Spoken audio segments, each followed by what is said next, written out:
Hey, what's up guys? So in this video we will see how to fix the SIM slot not working issue on any Poco phone. Now to do that, just open the settings app. Now from here, just tap on mobile networks. Now from here, make sure you enable mobile data. Now once you have done that, just tap on the name of your SIM card.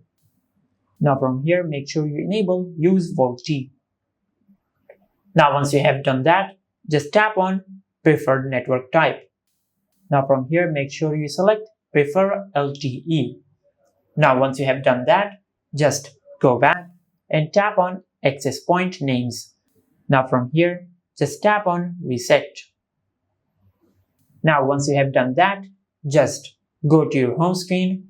Now from here, just swipe down to open the control center. Now from here, just tap on aeroplane mode. Now from here, just wait for 1 minute and then disable aeroplane mode. And this is how you can fix the SIM slot not working issue on any Poco phone. If you found this video helpful, please like the video and subscribe to our channel and hit the bell icon to get notified when we upload a new video.